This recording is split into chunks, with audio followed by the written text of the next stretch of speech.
Georgia, Georgia.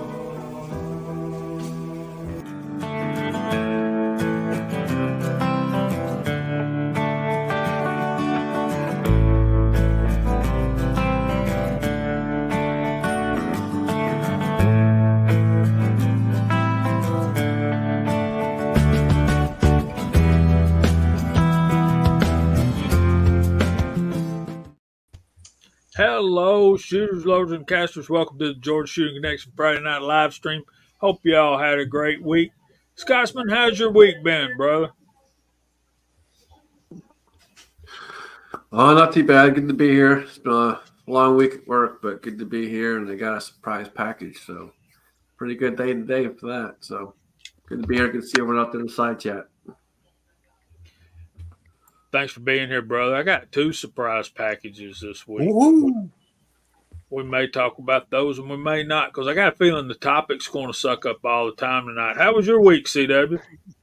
Another one that just breezed by. I was busy. I was to the range a couple times. I turning out a bunch of videos, and it seemed to go right by like super fast. Gene, what about you? How was your week? My week was busy at work, man. I worked hard sorting all that brass for all you good people out there. You know that? I really do, man. I care about you. I got a couple videos done. I got some stuff in. I still got a couple videos to come out with. Man, I'm just glad to be here. Glad to be here. Feel blessed tonight. Thanks for being here. I had me a good week, one each. It was nice here. The weather was good. Beautiful day today here in Central Coast of California. It was just outstanding. And I spent most of the day indoors doing indoor stuff like a fool. But everything is looking good. I got to the range a couple times, shot that new 41 mag. I got the sights squared away on that. Was kind of shooting low the first couple outings, but got that taken care of and shot some cast bullets through that. And what else did I shoot this week? I shot I shot the first couple of sequences for the 45 ACP round nose test. Those will be showing up in video in the next couple of weeks. And I got I think I'd mentioned it last week, my range master at the range where I shoot wants to learn to reload. So she lives here in my town and also commutes up there every day. Anyway, so I said, hey, yeah, come on over. I'll show you the ropes. You can use my gear and we'll get you started. So she's coming up next week with that. I don't know if she'll let me do any video, but and even if I could, I don't know if I'd show you guys. but I'm, Mimi. Yeah, that's me. I'm happy to be here as always. You guys know I look forward to Friday nights all week long. It's just a lot of fun for me to get to interact with you guys here and everybody over there on the side chat who I consider my friends. So happy to be here, boys. Mr. Andy 79Z28, also known as the Zinc Master, also known as Dr. Zinc. How'd your week go, buddy? Well, it was a real hectic week at work. We're getting so busy. It's crazy. It's very hard to keep up. We're so far behind in getting things in the door. But I want to say hello, everybody out there on the side chat. And good to see everyone out there. Happy to be here. Trying to unwind from a crazy week. And Walter, you're going to show her the ropes. Does she know how to use them? Well, she's Native American, so yeah, she probably does. Yeah, okay. And that's it, unless our friend's back. I don't know. Yeah, Pat's back. How's your week been, Pat? Man, I'll tell you what, I've been busier than a one-legged man in a butt-kicking contest this week. I've had more calves drop on the ground. I've had all my kids here this week. Grinding hay, tagging calves, moving cattle, and actually went and taught a shop class in the town beside me over here, showing the kids how to mate up a Turbo 350 to a 350 small block Chevy when they run into problems with it, teaching them how to do all the torque converter stuff. and showing him what this old fossil knows, what he knows about race car engines and stuff. So it was exciting. I never got to teach a class or anything like that before on mechanics and stuff like that. So that was neat. It was neat. So it was hectic, but it was good. It was very, very, very productive. So I can't complain. But yeah, I'm definitely ready to sit down, take a breath, hang out with you fine gentlemen this evening, and talk about some of the bullets. So, Hey, Pat. Jamie. Yes, Pat, sir. did you show them how to set the valves by ear? No, we didn't get that far because that is going to be next week because they are going to get the motor and transmission back in the truck and get it ready for me to come over and time and run valves, and we are going to break it in, and I'm going to show them how to break in a camshaft and what the ins and outs and the no-nos and all that stuff. So, yeah, that's going to be round 2. Yeah, there's a big difference between breaking it in and breaking it. Yeah, usually Exactly. $1,000. Sam, Right. when we built motors back when I was doing it, you put it together, you get it running, you get the timing and everything set, all garage sit time.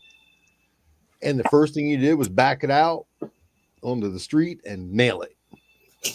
Because the rule of thumb, the old school guys I learned from was if it's going to break, we ain't got far to push it. Right? There's that. Yeah. Well, this kid's got everything new in it. Everything's been remachined, brand new cam intake. Heads have been completely gone through. Piston rings. I mean, it is redone from top to bottom on it. So this motor should be ready to go, but we're going to break that camshaft in good before he puts a good romp on it, and then he's going to put a load in behind it to set the piston rings in there. So because he's got the good chrome moly rings, and that takes a good heat cycle to get those moly rings to set and a good hard pull. So, yeah, he's doing good. He's doing good though. He's learning. Good. I want to ask 6-Shooter Texan a quick question. If all her guns are ready for cowboy action shooting, then I'm assuming that the Taylors are back from Taylor's shop. That was shocking and concerning for me. I'll be back in a few. Okay, Andy.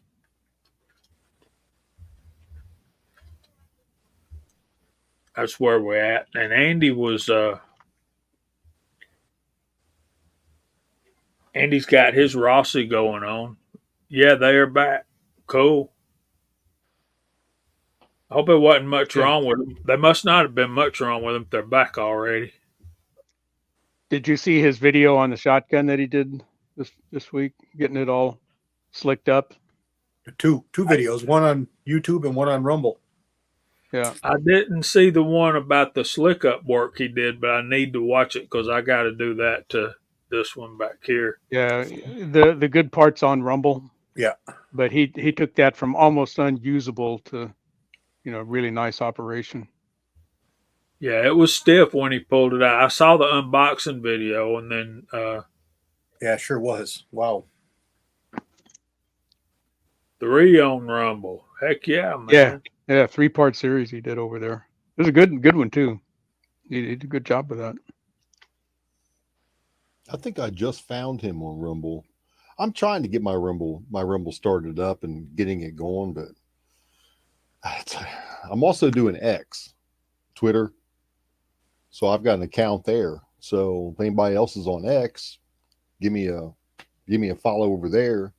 And starting next week, I'm going to start posting the deals and stuff for my affiliate links. Cool. Anybody do the questionnaire here on YouTube? I see one that comes up almost every time I log in. There's a questionnaire for this, that, or the other thing. It was one. It was about 15 minutes. Took about 10 or 15 minutes to do. Oh, no, I didn't see that. It was a pretty big one. It's right at the top Hmm. of the page. There's Insight, Freedom, Christian Grest, and Thorzak's, and Ashley. Six shooter said he has 3. Dwayne. Well, we'll go through the side chat here shortly. There's Good Ed to see Petty. all y'all out there. We're showing 52 already. Wow. We wanted to talk about bullets tonight, and that's a wide subject that might take a while. So, how do we start this? Anybody got any idea? I mean, you want to start with rifle bullets, or Well, man, it's like you said, it's that wide and that big around question, because if you start rifle bullets, we're going to talk about, game bullets, bench rest bullets, Yeah, it's a big one. anchor weights. Gene's got to brag. But one of the things that made me, I found a box of bullets, and it was in that reloading stuff that I bought. When I say a box of bullets, it was a box with several different boxes of bullets in it, and that got me thinking. Well, um, yeah, we probably should bring that up. And Walk says Sierra bullets rock. Those Sierra Pro hunters kill deer absolutely dead. Yes, sir. I'll tell you what, he ain't telling no lies out of school. That's for sure. Yeah, they're good ones, but I like Hornadies too. And a lot of times our choices on bullets are limited by what our distributors have and we can actually buy. I mean, if you see, um, let's say, Sierra Game Changers on sale, and it's the best price you've ever seen in your life, but they're out of stock. And then you see the Hornady uh, interlocks or SSTs or whatever. Uh, then sometimes you just got to buy your second choice. And another thing I wanted to talk about is you guys that load pistol rounds a lot, like Gene and Crispin 740. You guys that do a lot of that competition shooting and load your own stuff for that. You see these pistol bullets and you look at the back of them and there's no copper back there. And you look at the box and it says full metal jacket, but there's no jacket on the back end of the bullet. But when you get total metal jacket, you have that copper back there. So when did all that happen? Was I asleep at the wheel? No, it's a full metal jacket hollow base. So you'll see that HB on there. When you see that HB or hollow base, it's just jacketed around the top and the sides, and then curled But they don't around. even have to. Yeah, curled around they don't the even edge. have to be hollow base. They can be flat base and be FMJ, and Yeah. there's just nothing on the base. No, I don't. Yeah, you can see All the I can lead. think. Yeah, it's just money saving. I think. Well, no, isn't the thought? Now, I read a piece on that. The thought process of that is, with the hollow base, it actually makes the jacket expand up into the rifling and grab a hold tighter for better accuracy purposes. Well, that's a Now, That was possibility. I mean, originally what it was for. Yes. Yeah. I mean, they did it with cast Today- bullets for a long time, today it's especially more- wad cutters. Like you see it with the really light all copper bullets. You see a lot of them with a hollow base, and it's to increase the bearing surface on the bullet is what it's for, because they're so light they would be so short. We're talking about two different things here. A hollow base is one thing, and that's usually a cast bullet. What I'm talking about is like what Walter was saying. It's like they just didn't put the back end of the bullet on there. Like you can see the lead. And I understand the cup and core thing. And I think Walter's right about it's just saving them money. And but a hollow base, that is a cool thing for that's a whole different bullet. It's usually a cast bullet. And there's Papa's Place. What's up, man? Well, that's what Yeah, I'm well- saying, Jamie. That the new all copper bullets are also hollow bases, and the reason Some for of it them, is to yeah. increase the bearing surface because they're very light because they don't have any lead in them. So if they made let's say a 9mm 90 grain bullet in all copper, it would be basically a ball. So to give it more of a profile that people are used to and that are going to fly better because increasing the surface the bearing surface, they'll give it a skirt, so it ends up with a hollow base. Yeah, that's something I've never played with yet. Are those what are they Lehigh called? Defense. Lehigh Mon- Defense does. monolithic. Yeah, monolithic bullets. Yeah, but so are lead bullets. Lead bullets are monolithic bullets. Single metal. I put mine in the safe, Christian. But yeah, those are around.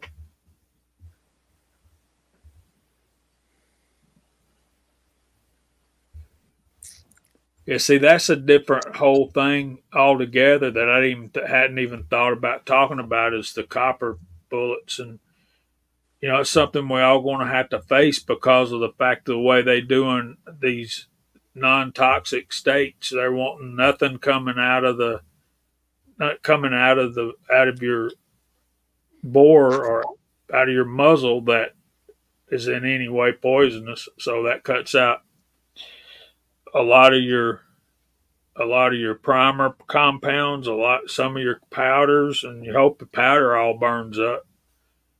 But yeah, no lead at all.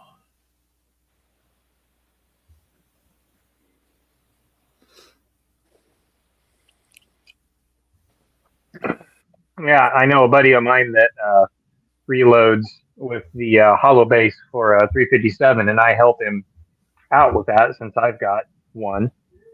He's got a model 686, and I got a model 681, and those hollow ones, man, I just think they're a little bit more accurate.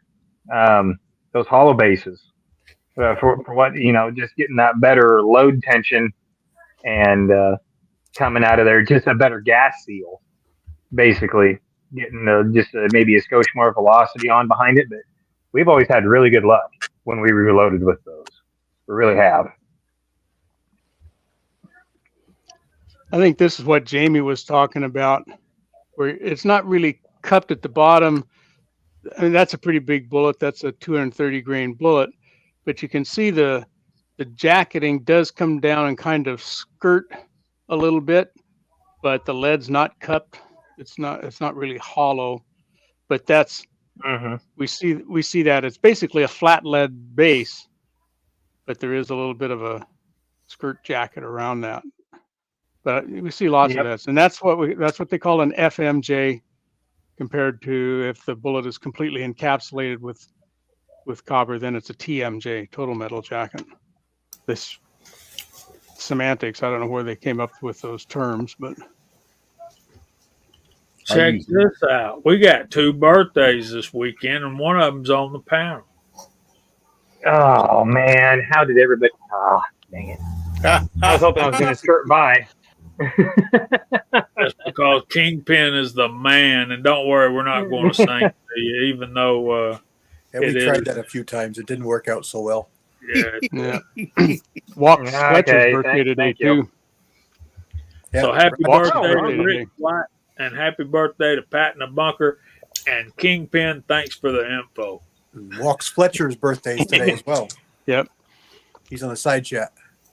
Well, happy birthday to all of you. Today? Born on the Ides of March. Yep, today. Yeah, no, actually, mine's tomorrow. For full disclosure, I am an identical twin. So if you see another guy roaming around YouTube, and it's not Pat in the Bunker, it is my brother. But it is his birthday too? Yeah, 30 seconds apart.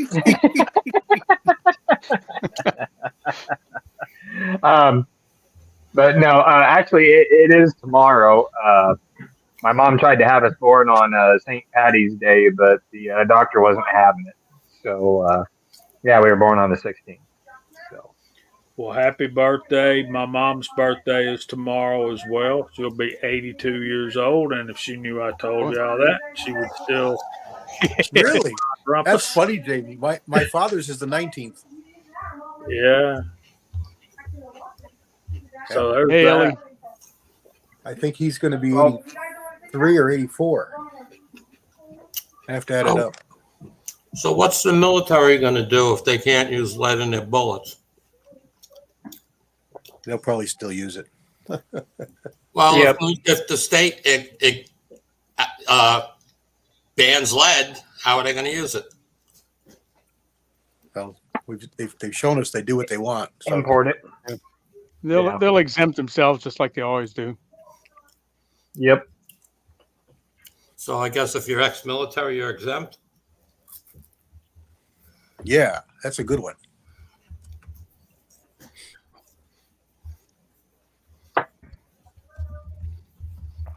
Yeah, it's the government. They'll do whatever they want to do. Yes. I got it covered. I'm shooting zinc. Well, there you go. And we'll get into the cast here soon. But you think about rifle bullets, and you think about your cast bullets. You think about the cup and core, the hunting bullets, soft points where they'll expand. Then you think about target bullets. They're completely different designs they're not that completely different. They're different for different purposes. There's Mill Surf Duo joining us. Yeah. Good to I have think you. kind of the whole point is that we've got a lot of different bullet designs that are, well suited to all the different varieties of shooting that people want to do. And we keep seeing, new designs all the time. Some have been around forever because they worked from the get-go. And, of course, bench rest bullets are evolving, and there's some hunting bullets out there I know that are time honored and, time proven. There's no real need to change them, but we get new calibers out, so they come up with a new bullet design. Ain't that kind of weird? We fuss a lot about, all these new calibers and how is it different from, like, say, 6.8 Western? How is it different from 270 Winchester? And CW says it's the rate of twist and all that kind of stuff. But yeah, you're right. Every time a new caliber comes out, there's something a little bit different, a new cartridge rather, and it has to have a gun to go with it. I see that mostly in rifles, even though, as you guys know, I'm no rifleman. But we go to kind of our standby handgun calibers, 357, 44, 45 Colt. The bullet designs that are being used in those firearms today are pretty much the same ones that have been around for a long time. 357's 158 grain semi-wad cutter bullet's been around forever because it works well with that caliber. And, the 9mm guys like 124 or 125 grain round nose bullet. It's et cetera. In the handgun realm, they haven't changed that much. There's lots of variants of those out there. Every mold maker's got to put their own little nuances on a 255 grain bullet for the 45 Colt, but essentially they're the same, at least same style bullet. And we have the hillbilly himself sneaking in the back door. Glad you're here, buddy. There he is. Hey, Hey, hillbilly. you guys don't Hillbilly. lock that back door. So, I mean, you don't lock that back door, man. People like me can sneak right in here. I just gotta say, I told you. Somebody last forgot to put that screen door. Yep. Gene, Exactly, Gene. Gene ate all That the screen door didn't get latched. Gene ate the last of the pizza pie, Mike. I'm sorry, Gene ate it all. Man, I'll tell you what, that anchovy, broccoli, and goat cheese pizza was good. Did you have a hard seltzer with it? Oh, jeez. Absolutely not. Ruin that pizza. I had a good Honestly. old. I had one of the last good old Goebel beer with it. I will say howdy to everybody out there in the side chat. You're saying hi faster than I can type. So They're going crazy. Howdy, 57 of them everybody. out there talking. yeah, man. Yeah, I heard you. I've been listening to you guys. I was late getting home. Sorry about that. But you're talking about lead bullets and like what like military's going to do or whatever. Besides, being lead and stuff, I think there's a reason why people use lead in their bullets is because you get shot in the arm or leg or whatever, even if the injury's not bad, why do they have to get that bullet out of there? Because of lead poisoning. So, in more times or situations like that, I mean, that's kind of one of the purposes they use lead bullets for, wasn't it? I mean, along with lots of other stuff, but they can shoot an outlaw on the ankle and they can get that bullet out, then he's going to get lead poison and die. Info Bros, if I'm not mistaken, 45 Colt was one of the first, well, it probably was the first pistol caliber in a lever action. Scotsman, did the pistol calibers come first? They did, didn't they? Yeah, I forget which order they were, but don't forget 4440. That was also a good one in lever. That was pretty early on. Yep. Yeah, 44 Henry, the 44, the 3840. There was a lot of them. 44 rimfire was before the 45 Colt.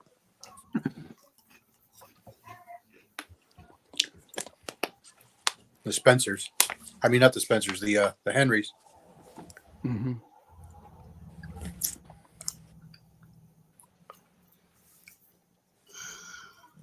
You guys. Yeah, and then you look back. Sorry, Jamie. I was just reading the side chat.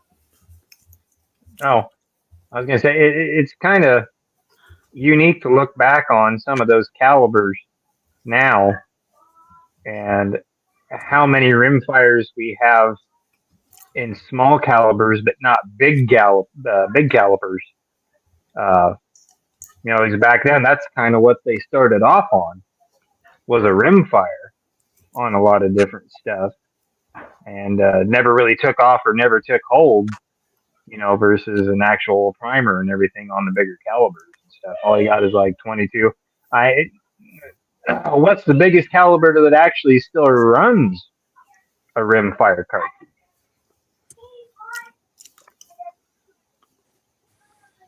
Sorry, I know I'm getting us off on a tangent here.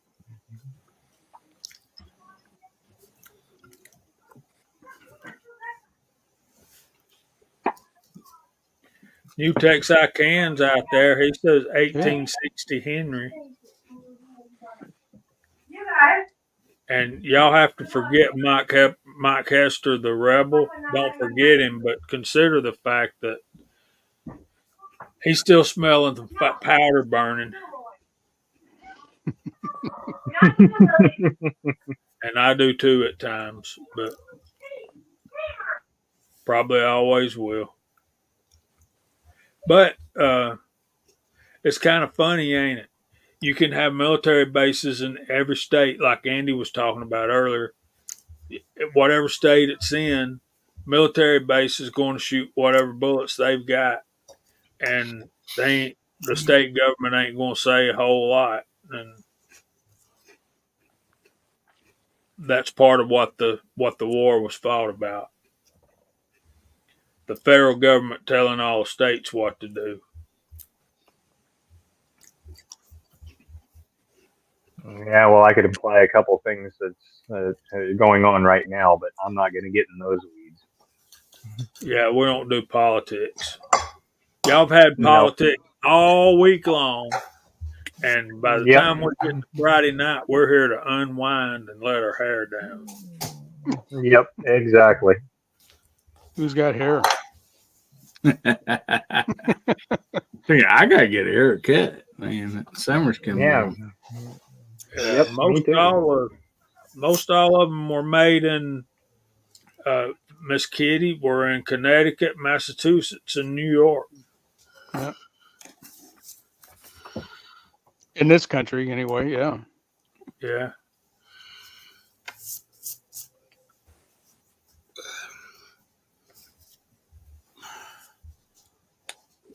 So yeah. But yeah, I mean, once you expanded west, especially once the great westward expansion started, um, man, what was probably about the next place was probably uh, Missouri or somewhere down there that actually started making ammunition or something, the farthest west out that way, since that was kind of the gateway to the west as far as either producing ammunition or uh, just storage of ammunition to send out west. So, Yeah, I mean, you have to remember a long time ago, it's a tough deal to get across the creek, you know. Mm-hmm.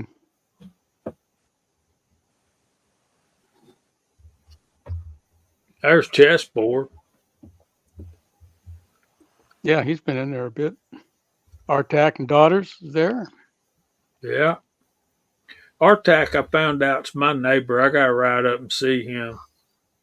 And Ricky Baird's going to be like my down the street neighbor here in just a little while. right on. So Ricky says there's very few manufacturers left up there. Yeah, they're all taking off, running south.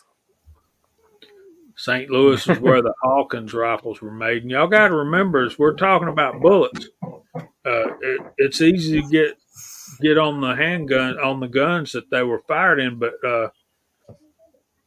you know, all that stuff back in those days, that was all cast lead.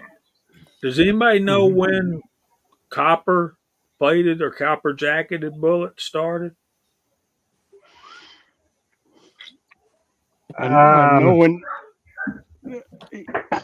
I don't think I was born then, but There were, I know during the Civil War there were some, because there are, you read historical accounts of guys complaining that, they'd shoot a few rounds and the copper would stick in the chambers, and they'd have to take pliers and stuff to pull them out of there, because of the expansion rate, and then they would kind of heat weld themselves up in there. They were really nasty. They hated them. And I think Civil War-ish times that's about when they started, but I couldn't give you a date. It says 1882. Yeah. Okay.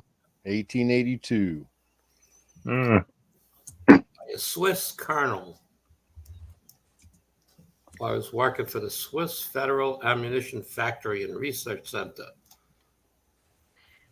And his name was Reuben. Wonder if that's Yeah, the same. Edward Reuben. A lot of those Swiss rifles were Oh, something. I misspoke too. I heard you. My brain heard you say copper cases, and you're talking about copper jacketed bullets. And it says 1890s is when it started for pistol, was first rifle. Yeah. Brass cases were right. That was one of the advances in the Civil War technology. Mm-hmm. Right. yeah, Walks out there says 1892 with a 30 caliber U.S. Army.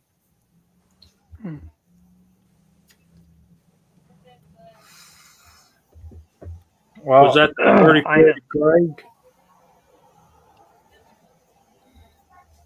that very well.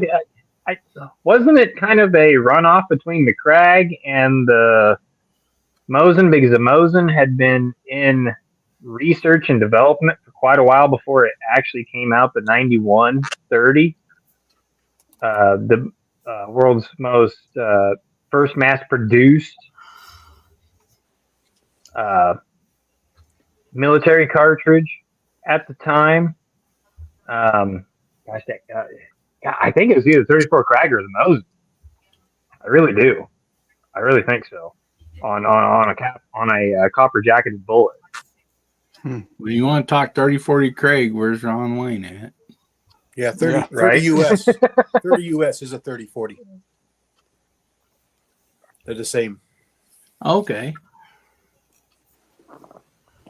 Okay, yeah, I think the Krag beat him, but as a punch for like a year or two before. I think if I'm remembering correctly. Without welding the copper jacket to the inside of the barrel. The lead Mauser goes was bye-bye, but the copper stays behind. the LaBelle was an early one, 8mm Yep. LaBelle, and so was the Mauser 1888. And Dang it, 1884 boys. was the LaBelle, I think. My up arrow still ain't working. Of course We got First world problems. Yeah, Ellie can't get comfortable either, so we all got troubles here. I don't know if any of you guys caught Chris from the 740s live stream. I guess was it last night? Yeah, he had the folks from Rost Martin, a new manufacturing company, and they're in Texas, and they've got a new firearm that they've just brought out that looks pretty good actually. But his whole show was with those folks. Nice folks, seemed to me like. Yeah, they sure did. Seemed like nice fella, nice husband and wife there. Mm-hmm. Yeah, I caught something on the replay. It looks good. I don't know, Andy. I don't know. I mean, it's like Procload or something up there. Yeah. What happened? I heard a ding. Ding. Somebody was knocking on the door. Oh, we all went off the air for a second and then came right back.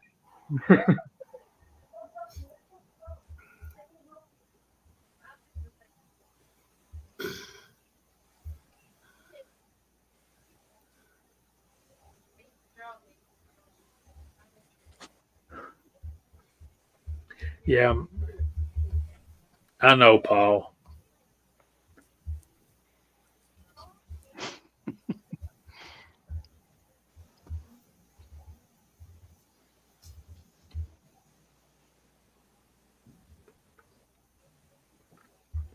Well, what kind of bullets are you using, Milsurp Duo? There's Tommy Boy. There's Garage Guy 879. What's going on, buddy? Tommy Boy says Sierra or Hornady and why?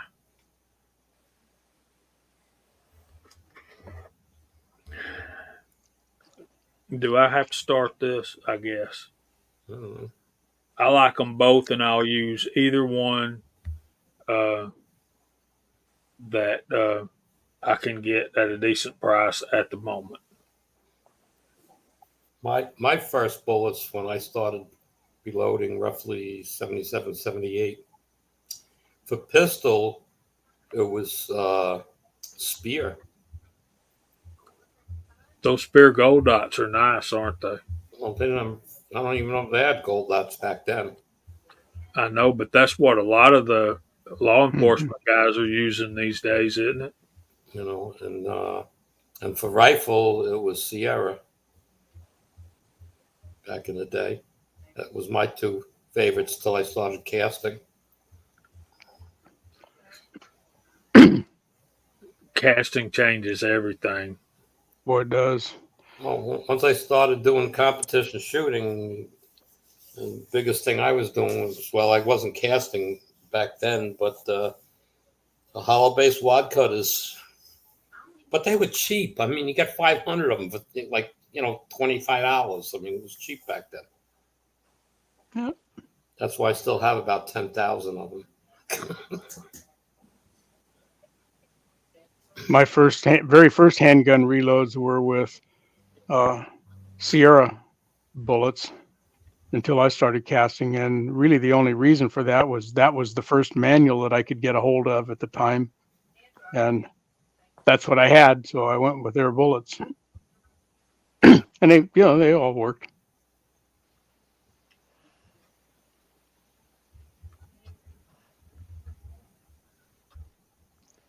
Unique powder, bullseye powder, and Sierra bullets, man. That's what I had mostly for a number of years. Yeah, unique and bullseye. Those are your main powders. The 40-64 and a lot of the rifles.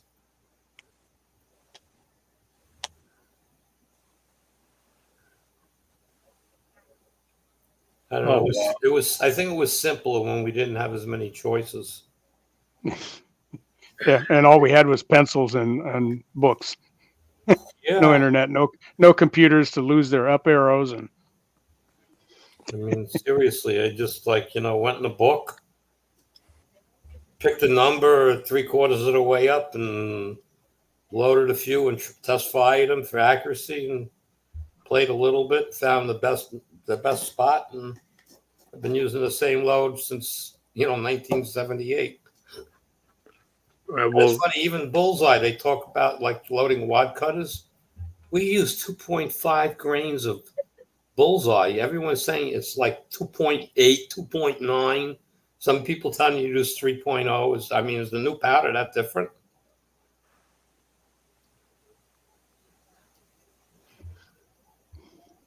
yeah, 2.5 grains. That was the magic number. Yeah. I'm opening my, even on going on quick lows, it's like 2.9 grains. What are you talking about?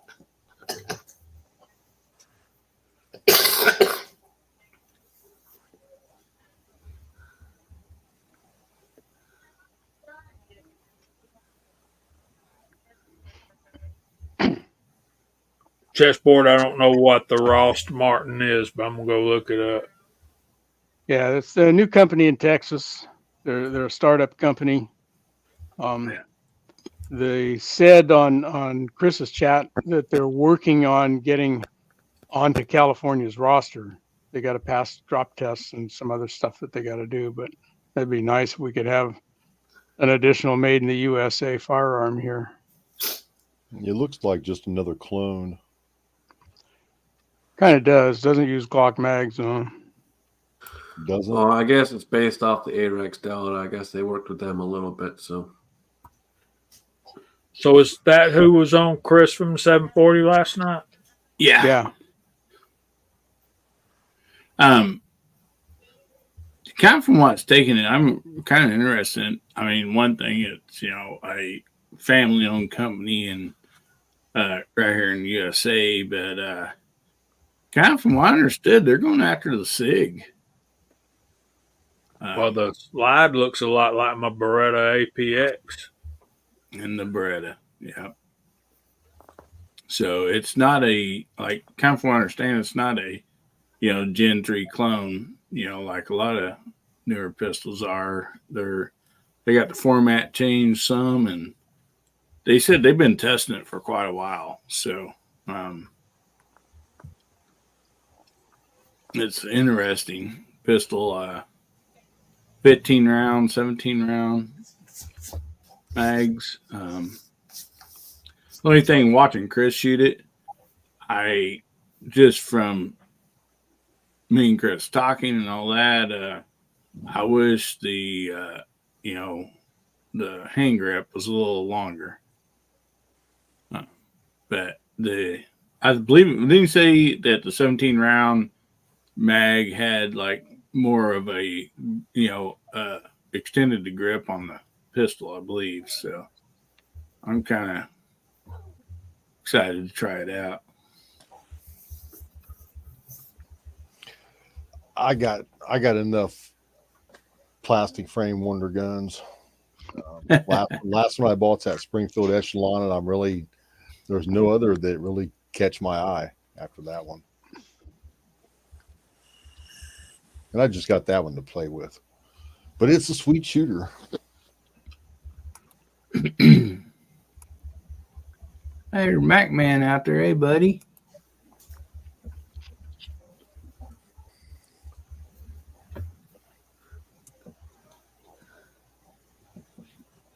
Does anybody see the video out there shooting JB bullets made from JB Weld? Yeah, I watched it today. I saw the title and I go, man, is this a joke or did he really do it? He did it. Yeah. I don't know who. He didn't talk about load date or anything, but I wonder who loaded him for him. I don't think he loads. I don't think he does. Never talks about it. Yeah, but after watching that, I did a search. There's a guy out there doing shotgun slugs. Yeah, he did them too. He fired 2 shotgun slugs. Yeah, no, but this guy was showing how he makes it. He's got like a clay mold, and he makes the slug, and he puts a little JB Weld in first.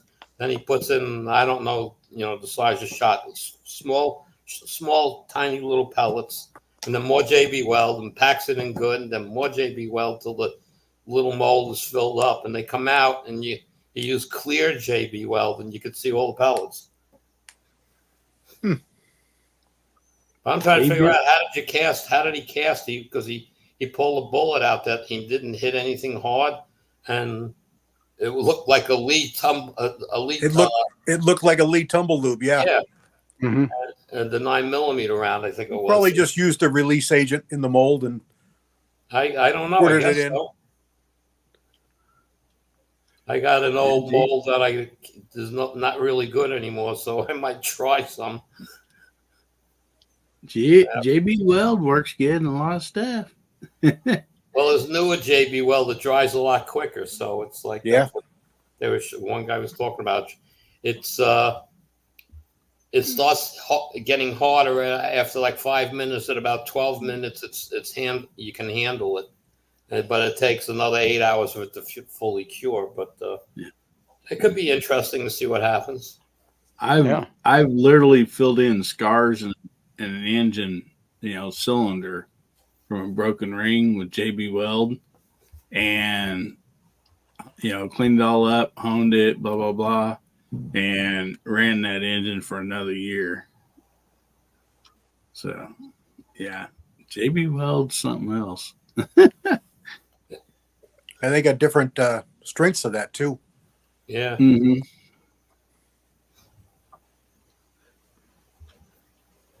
Well, they got this stuff in China now. You ever see the things popping up where they take a pipe that's got a big hole in it, they cover it with like a piece of a leaf they actually cover it with, and so it doesn't fill in the hole. And then they put the stuff on, and it's supposed to pound it with a hammer and shit, and don't crack or nothing.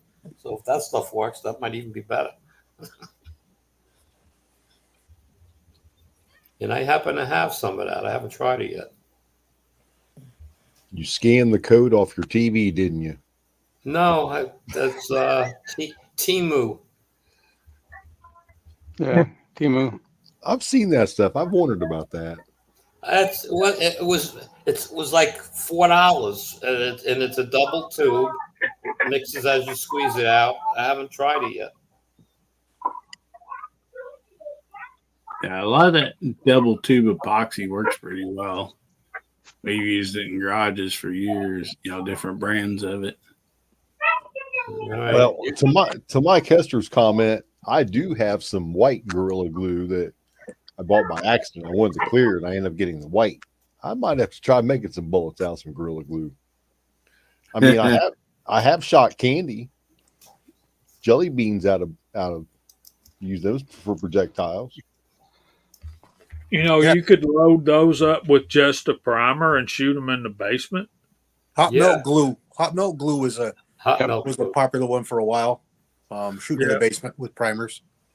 I'm getting cycling on YouTube side. Before primers started costing a dime a piece. Yeah.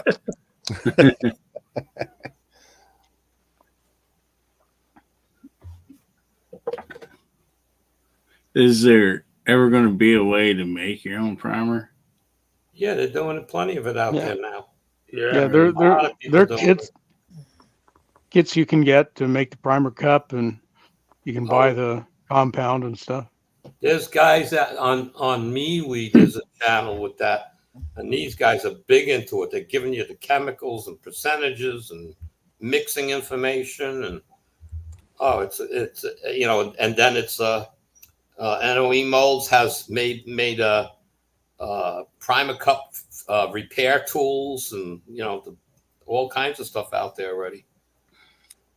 I know that's great because I know there's a lot of recipes out there. You can make your own gunpowder, and so You'll be not making gunpowder. This is different. It's a yeah. But I mean, it's nice to be able. Gunpowder don't do a whole lot of good if you ain't got a primer.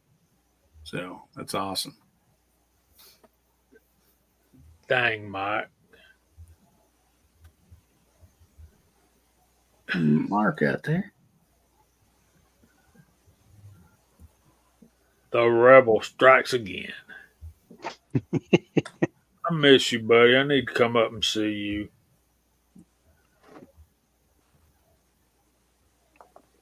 So, to me,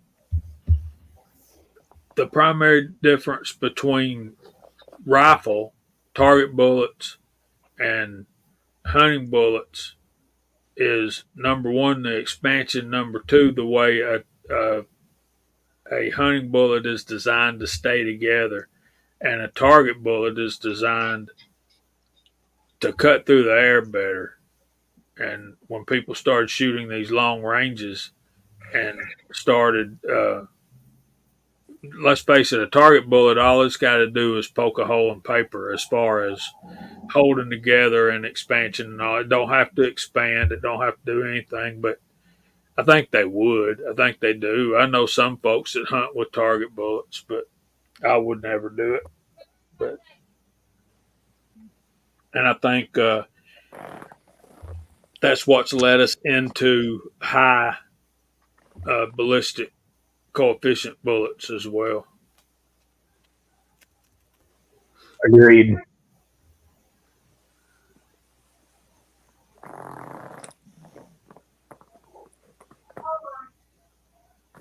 But anyway, so as far as bullet wise goes, are we going to go down to the handgun bullets now, or which way are we going? Well, we've already talked a little bit about them, but we'll talk about, yeah, that's what I'm getting at, Tommy. Tommy's got a great way of putting stuff. But yeah, we'll talk about whatever y'all want to talk about. Target bullets use a very thin jacket to make it easier to keep the wall thickness the same. So it don't have to stay together. And obviously, the more lead you've got in there in that cup and core, the heavier the bullet's going to be, as opposed to the copper.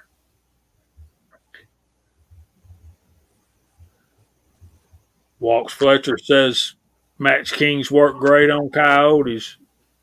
I can see that happening. Mm-hmm. Matter of fact, you can see that happen. There's a ton of coyote hunting videos. Yeah, they sure do. I was actually commenting on his comment out there. Yeah. Actually, I'll throw this out there since we're through the coyote deal out there. Meade makes the Sierra bullets for coyotes on the either the 40 grain on the doggone rounds or the 77 grain hollow point self-defense rounds. And let me tell you what, that third generation bullet they've got out now for a 5.56 going through a coyote. Whew. I know, because I've got two of them with it, and man, it messes them up. See, Walks, there's no one answer to that question. I cannot answer what my favorite handgun mold is, because I've got one for 44, I got another one for 38 357, and another one for 9mm. But if I had to pick one, I think, and I'm not sure it's a handgun mold, but I really like that MP.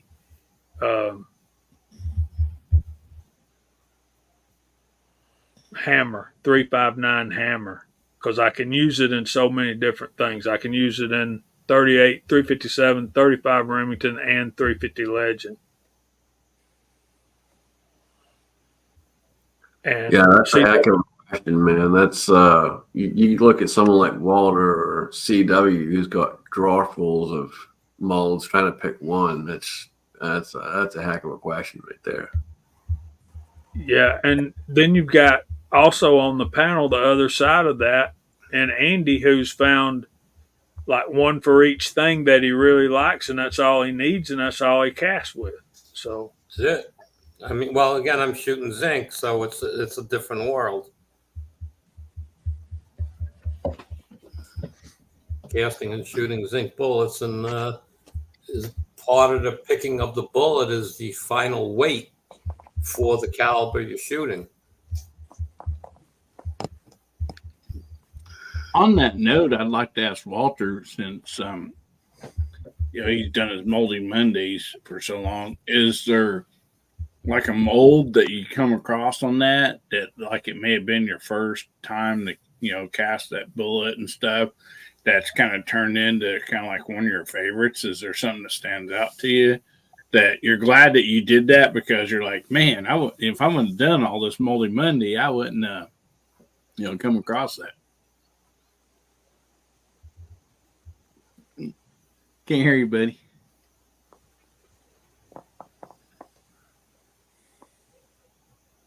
No.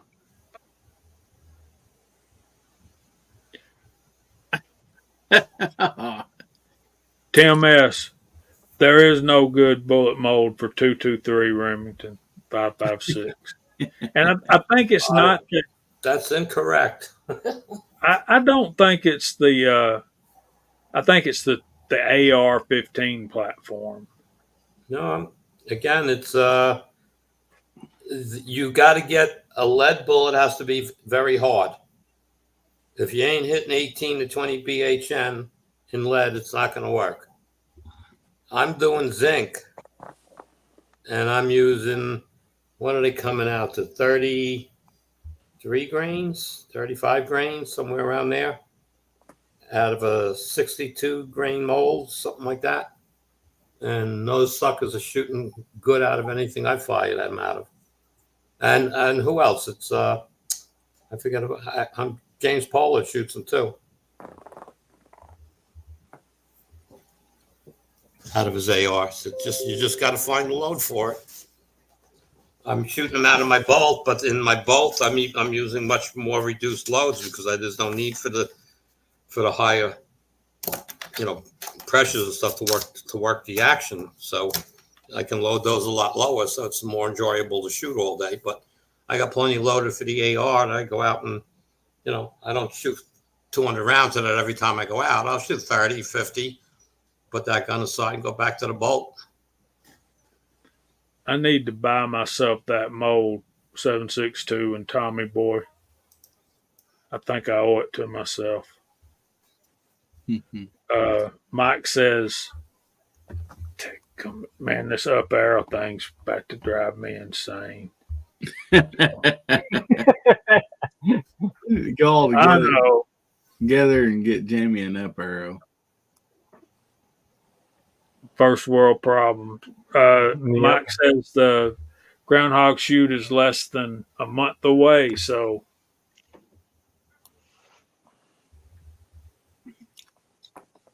Are you there, Okay. Walter? Can you hear me now? Yeah, Yep. yeah, we can hear you. Oh, okay. Yeah, I don't know what was up. It was probably this unit decided to stop working.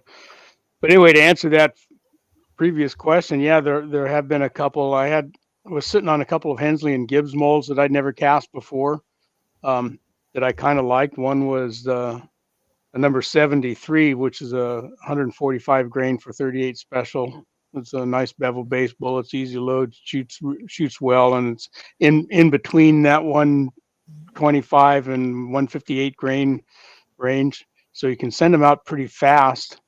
So I like that one, and there's a couple RCBS bullets that I got that I sat on for a while too that I like. So yeah, there's bound to be a few gems in all of those, and I've still got some sitting in there that I haven't cast yet. So The fight ain't over yet.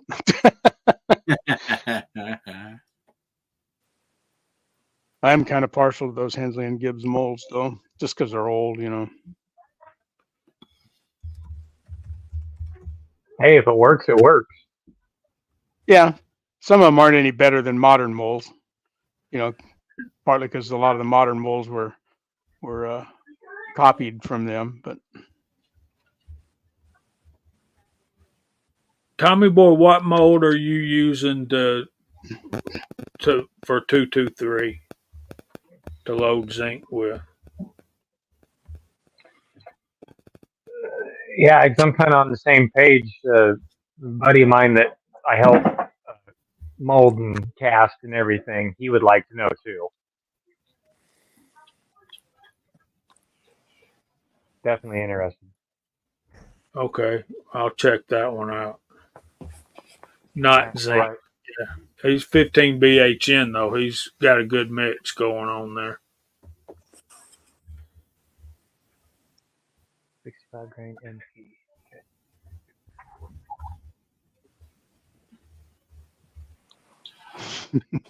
Yeah, if I could get 1-inch groups at 100 yards with a cast bullet out of my AR-15, I'd think I'd done something. boy, me too. I tried a few, and quite a few years ago actually, and it was with the Lee mold, and I got that one just because, if 55 grain gas check bullet, just because I wanted to try it. I didn't get anywhere with that bullet, but I didn't play with it very long either. First couple were giving me 2-inch groups at 50 yards, and I was going, nah. Guys, I'm brain dead tonight. We still haven't run through the side chat, and it's time for Oh, boy. What's Hot Pot Got. See what happens when you're having fun?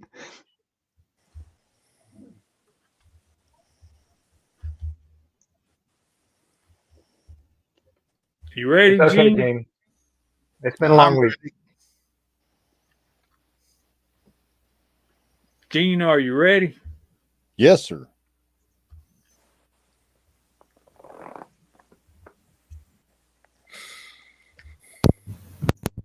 How about Can you hear me? that right there? It's time for What's Hot Pot Got. Get your mind out of the gutters, boys.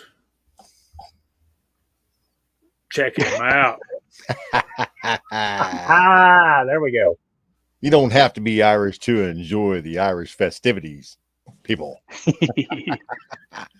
Tonight, Hot Pot got this right here. This is a 6.5 300 Weatherby Magnum. Y'all heard of this one before? I'm sure y'all have. Nope. CW told me all about it as soon as I showed him what I was going to do. But this is a really cool belted bottleneck rifle cartridge with a 6.5 projectile and a 300 Weatherby Magnum body. This was developed to take advantage of the extremely accurate 6.5 millimeter bullet. The 6.5 to 300 is a 300 Weatherby case neck down from 30 caliber to 6.5 millimeter. The result was the fastest 6.5 millimeter cartridge on the market, pushing a 140 grain bullet over 3,400 FPS. Goodness gracious. Yeah, they started production of this in 2016, so this is still relatively a brand new cartridge. The bullet options for this are 127, 129, 130, 140, and 156 grain projectiles. Isn't that just purty? I bet that's a barrel burner. Oh, that's a barrel burner. You see, it's almost got like this little lip right here, this little bulge. I don't know if that's from the firing of it or if that is the way that the case is designed.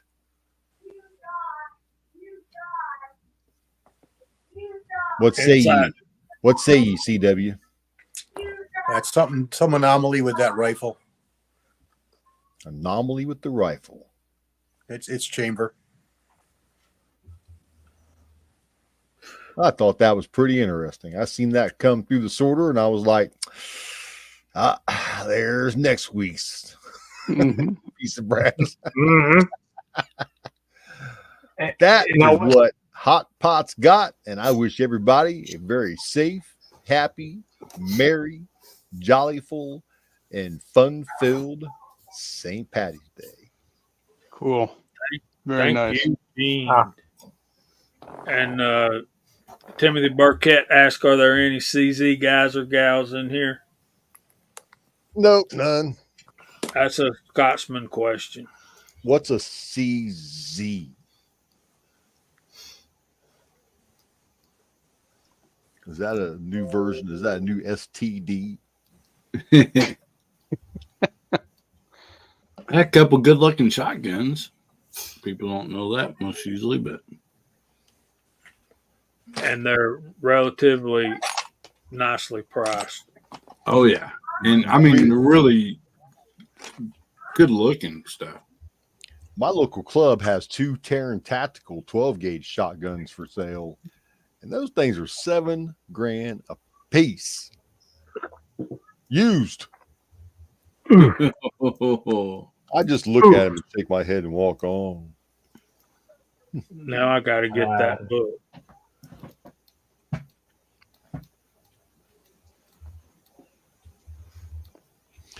No, it's Tim. Tim is the Lepra Elton Con.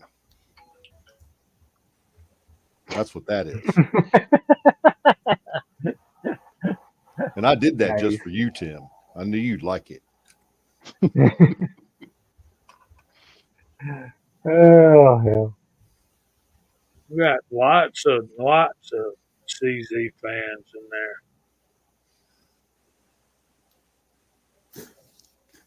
Taryn does love himself. I met Taryn at the NRAM. I talked to him for quite a while, man. He was really nice. I mean, just really interesting guy to talk to. When I was talking to him, he didn't seem to have that I'm Taryn Butler thing going on. He was just like, "Hey man, how you doing? Are you enjoying the show?" I was like, "Wow, pretty cool." Dang Papa's place. I hate to hear that, man.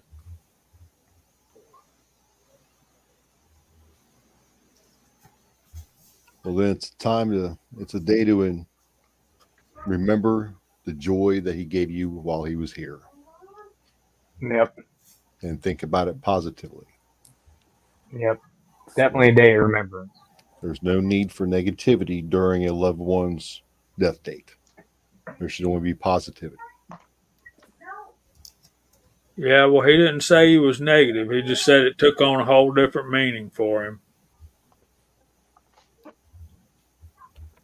From what I hear, Johnny 1982,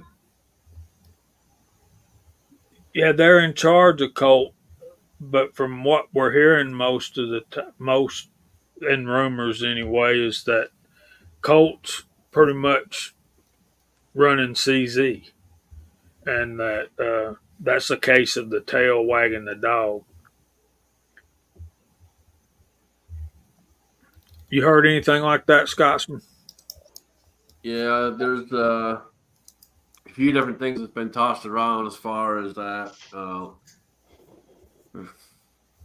a month ago, I think it was, maybe somewhere in there. I had heard that they let go most of the CZ employees and the CZ president himself, and the Colt was pretty much running the show. That's not good news. Whether that's 100% true or not, I don't know for sure. I've been trying to do a little research on it, but I haven't found anything that confirms or denies exactly 100%. Anytime a company takes over another company, there's going to be some changes here and there, but sometimes it takes a while for you to actually get the full information. And Good hopefully night, don't mean bro. the price those shotguns are gonna go up $300. they shouldn't because they're made in Turkey, but according to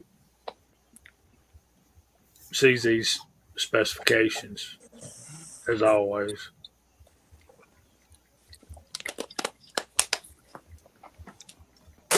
One of these days, I'll have me a shadow too, Dale.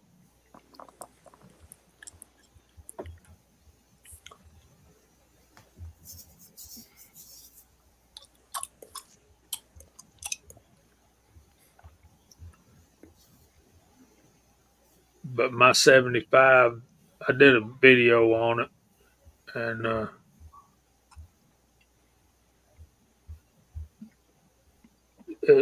I've only had it to the range once, but it's going with me on a trip here before too long, so we'll get it good and then. So let's run through the side chat real quick. What we want to CZ.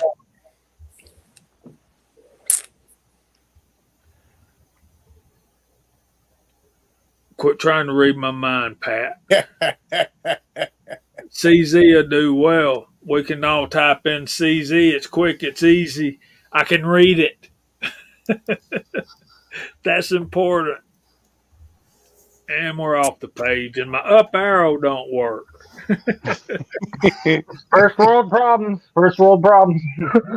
First up was reloading from the hot pot on the panel and in the side chat. We got GGW Outdoors, CW Long Shots also there in the panel. Actually, Ellie is in the panel, and CW's Shoulder is in the panel. Oh, I think I figured something out, y'all. No, I didn't. So let me scroll back up. All right, we got Bobby Barlow, Tommy Boy, Ashley A, Garage Guy 879, Insight Freedom, Alaska One Andy, Fluffy 10mm Jeep Guy, Walks Fletcher, Pat in a Bunker, James Pollard, Viejo is in the panel, on the panel, in the side chat. Andy 79Z28 is in the panel as well. Hillbilly Up, 6-shooter Texan, 01 Guy, Edward Petty, 6-shooter Texan again, Paul Loud. I think Insight likes CZs. We got Artac and Daughters, Dwayne 7834, Timothy Burkett, Thorzax, Tim S, Artac and Daughters, Dale Pogue, Thorzax, Guns and Water, Harm, M. Gabriel, Walks Fletcher, Papa's Place, Kyle, and I think that's all we got right at the moment. The big group. Yeah, we had 60 earlier. We're down to 55 now. We appreciate all y'all being here. Yep, another good rock and rolling side chat out there tonight for sure. And of course, the Scottish American. And C&T Designs and Arms. He had a question earlier. Oh, he was the one that, wasn't you the one that asked about swaging 223 bullets? And we got some more coming in. M. Gabriel, Milsurp Duo. I believe that's what Coop's question was. The Scottish American says never Glock, and Thorzax agrees. Yeah, that's me. Who knows anything about swaging 223 bullets? Isn't broke load? It's a popular one with 22 rimfire casings. Yeah. It became popular a few years ago, and basically you use the 22 rimfire empty casing as a jacket, and you use wire, and you use some dies, and you swage the bullet. You insert the core into it, and you swage the bullet into shape, create the nose, and I actually have some that a viewer sent me. Wow. And I have some 44s that were made from 40 Smith & Wesson brass. Same way. I'll be darned. If anybody would like some 22 long rifle brass to try this out, I'll send you a box of it because we got bags of it. I can send you about 30 pounds myself. You know how big of a box 30 pounds is going to be of that stuff? You have to use a large flat rate. Oh, Let's man. say hey to Rollis Carvelis. He got in. His Hello, seat. Rollis. Hey, Rollis. Hey, Rollis. Howdy, Rollis. Yeah, I shot those Swage 223 bullets. They are 50. The ones I have are 53 grains, and it's the second or third time I shot them, and they actually shot really, really well in that heavy barrel AR upper that I did the video on a short time ago. They shot really, really well, under an inch. So they can shoot well too. Can somebody explain this?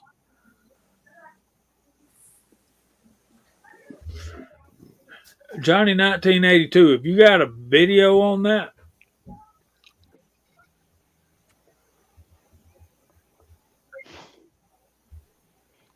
You guys are brainiacs. I know what the heck is his name? He did it he did some bullet in a rifle.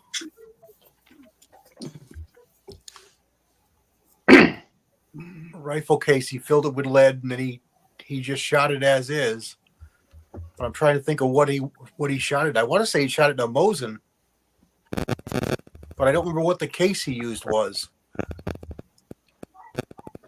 5.7? 5.7 by 28, maybe? But he made bullets out of it and shot it, and he did a video on it. Thanks for sharing that, Reloader 760. I clicked on it, so I'll go watch that later. Okay. Yep.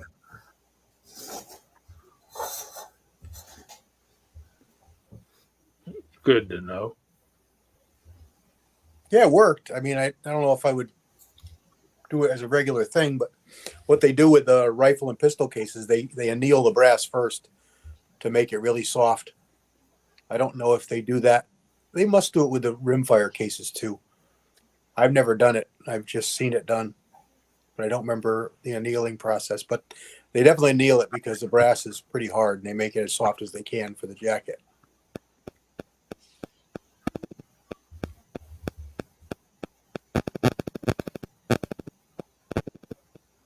All right.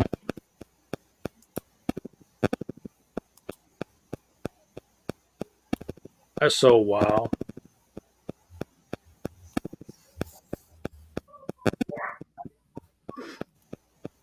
Yeah, that's one thing I'd never got into is swaging on that. So that'd be kind of wild to do. Yeah, The it dyes would. are pretty expensive. Yeah, Tommy Boy says it's really expensive. Yeah.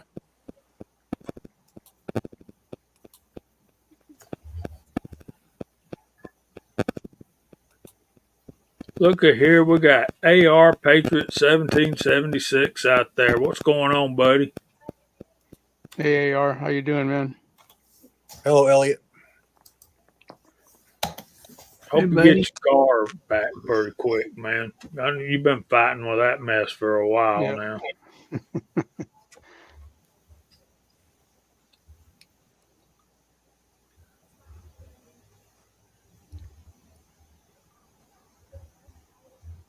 BT Sniper. Put that up there. And it's gone now.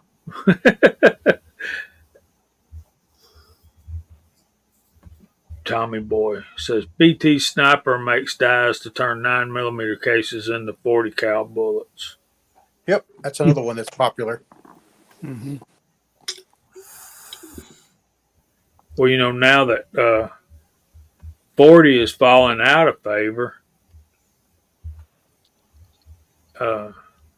I know Manny CA. He put out a bunch of videos lately. But you know, as 40's falling out of favor and 10mm is gaining in popularity, it'd be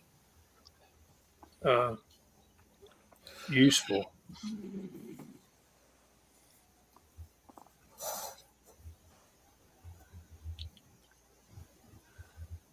Yeah. It just seems interesting to me that you can use, something like 5.56 or something, which there's a lot of brass out there to, make it into something else. That's pretty cool. All right.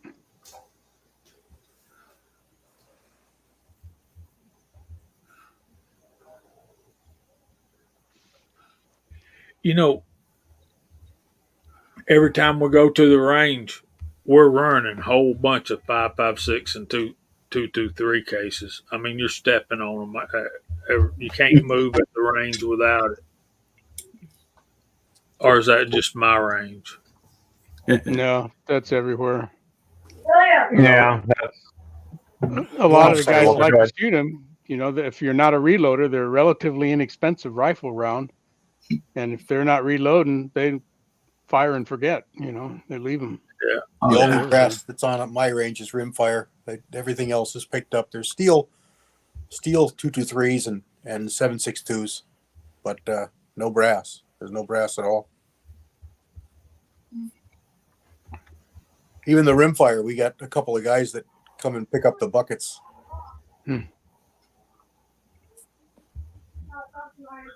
Yeah, a lot of 22 bullets, a lot of steel case bullets, and a lot of 5.56 to 2.23 at my range.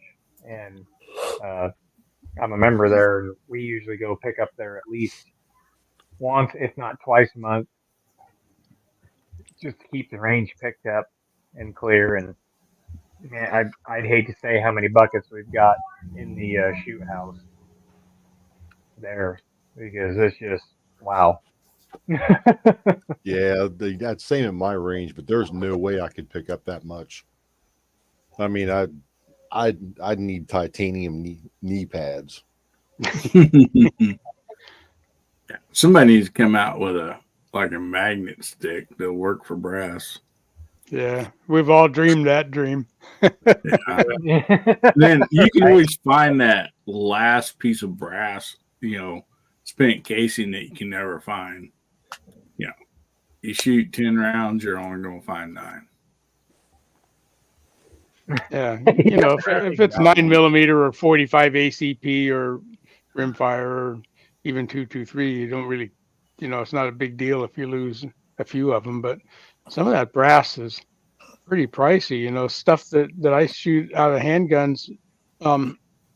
Your revolver brass is easy to keep, but 38 Super is expensive, and both of my firearms throw that stuff all over the place, and the 10mm also tends to shuck that brass halfway into the next county, and so you're gonna lose some of that stuff. So and I don't find it very often at my range, and every once in a while I'll find a few here and there. But that stinking Rossi lever action, that thing shucks those spent casings 15 foot behind me every time.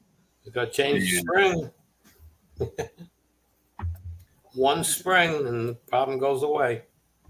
Yeah, I just don't want to pull that lever action apart. I've done that once. Well, the first time was a ton of fun. Let me tell you. Yeah. The second time was a lot easier. The third time, I got it now. The fourth time, I can almost do it with my eyes closed. So, yeah. Jamie keeps telling me, well, you can get different spring, for that loading gate and this and that. And I'm like, man, I pulled a Marlin lever action apart before, and I was just so thankful that it actually worked when I got it all back together and I didn't have any Marlins are easy compared to Winchester. Yeah. Oh yeah. I guess it was my Winchester that I did pull apart. I'm sorry about that. Yeah, it was the Winchester.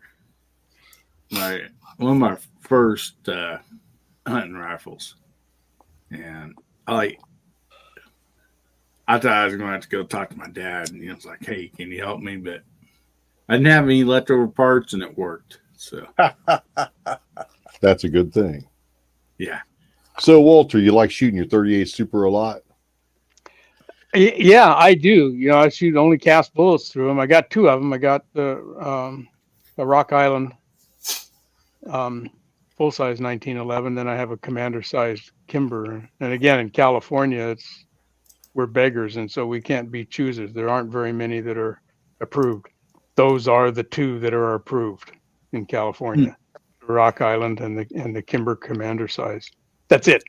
Well, So the lady I work with, JoJo, I've kind of got her I've got her influenced into putting some things back for me while she's sorting the pistol brass on the bulls, as well as any range projectiles that come through the machine. She'll pick them out. She'll pick them out, and I'll pick them out. So I got a little bit of stuff. Maybe I'll send you a box. I like the 38 Super though. We can push them faster than you can a 9mm, and it doesn't break CW's heart to see me shooting it out of a 1911. It's a proper 9mm for the 1911. And because they shoot faster, a little faster. And both of those firearms that I've got with cast bullets, I've got good loads for them, and they shoot really well. I have a lot of fun shooting those guys. And nobody else shoots them to speak of. You don't see them very often, so. 38 Super's on the list. I was going to do the 1911 here not too long ago, but I had an unexpected expense that came out. So until I get that reimbursed, I got to wait for a little bit. But I did notice the whiskey shelf's a little empty back there.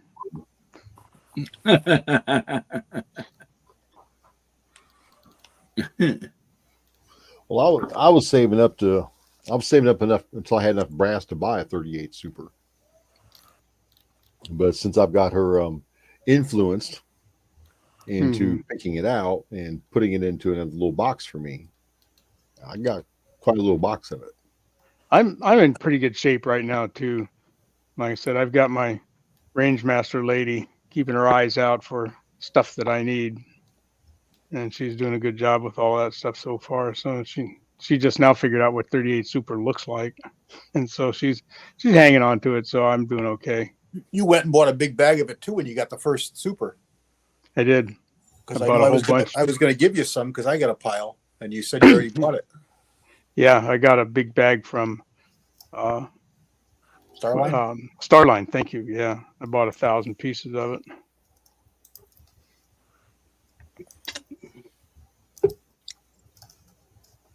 So what exactly is the 38? It's neck down? It's a neck cartridge, right? 38 Super? Yeah. No, it's a 9mm. It's a 9mm Magnum.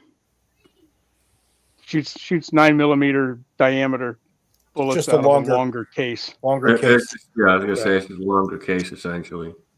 So what's the difference between it and a 38 Special? Because you hold a 38 Special next to a 9mm, same diameter, and a 38 Special is longer, got more powder. Right. This is a shorter one, and the head of the case is different. It's got an extractor groove in it, so you can shoot it in a semi-auto. Semi-rimmed. Yeah, semi-rimmed. Right. Oh, okay. And it's not as long as a 38 Special. Mm-hmm. It's running at higher pressures. It's pretty close to the ballistics of a 357 SIG with lighter bullets. Pretty close. Okay. A lot. Well, it's more than 9mm. They use 38 Super in competition open guns. That used to be the hot ticket, yeah, because a 9mm wouldn't. It could make super, but or pressure, Major. but a lot of guys blew up guns, so a lot of places outlawed it in the early days. You couldn't run a 9mm fast enough, so they wouldn't let you. Well, all the new 9 major open guns nowadays nowadays, man, 10,000-15,000 rounds before any maintenance on them. This was the 80s, Right. 80s and the early 90s. They wouldn't let you. Most places wouldn't let you run a 9mm major because it wasn't safe for the guns at the time. And 38 Super got a lot of popularity in countries where you're not allowed to shoot a military round, 9mm being a military round. So the 38 Super gets a lot of attention in places like Mexico and South American countries and so forth. they have enjoyed that caliber there. Awesome. Also, the 38 special is 357, and the super is 355, 356. Right. 5.5 or so. Yeah. Now Yeah. you say that makes sense. I've heard that 38 Super is a very popular like cartel type pistol. Okay, that's starting to make sense. I was over Okay. my buddy Matt McLaurin from McLaurin Custom Guns. He's a world champion shooter, and he builds race guns here, just about 10 minutes from my house. And he was building a brand new 38 Super race gun for somebody. Yeah, I like it. I shoot a range of weights of bullets anywhere from a 9mm 124 grain all the way up to about 160 grains or so. And they, you can find good loads that'll shoot them all. The little lighter ones, you can really make them go fast and flat. And the heavy ones, you can put a little bit more It'll shoot knockdown. 147s. 147's really good. I do a lot with the heavier bullets in mine. I like the 130s and the 145s, 147s, 150s. Yep. All right, guys, I'm going to bail out. Have a good night. Have a good week. Good night, Hey, Andy. Thanks for being here, Andy. We appreciate you. Yep. Good night, Mr. Dr. Zink. All right, so while we got a break right here, it's time to do our verse of the week. And like last week, tonight's more of a section because it's all one thought. We'll have multiple verses tonight. And we're going through Matthew chapter 5. And first verse, and I'll explain this. You have heard that it was said, an eye for an eye and a tooth for a tooth. But I tell you not to resist the evil person, but whoever slaps you on the right cheek, turn the other to him also. Verse 40, if anyone wants to sue you and take away your tunic, let him have your cloak also. And whoever compels you to go 1 mile, go with him 2. And verse 42 will complete that section. Give to him who asks you, and from him who wants to borrow from you, do not turn away. Okay? And we got lots of comments still going on. Yeah. If we go back up there to that first verse, you have heard that it was said, an eye for an eye and a tooth for a tooth. Once you understand the meaning of this, you're going to, the rest of it's going to make sense.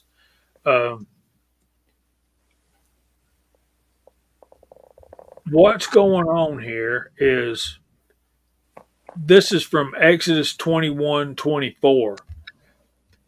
But over time, religious leaders moved this to, they changed it up, the meaning of it. So what's going on is the Mosaic Law, what they're talking about is not to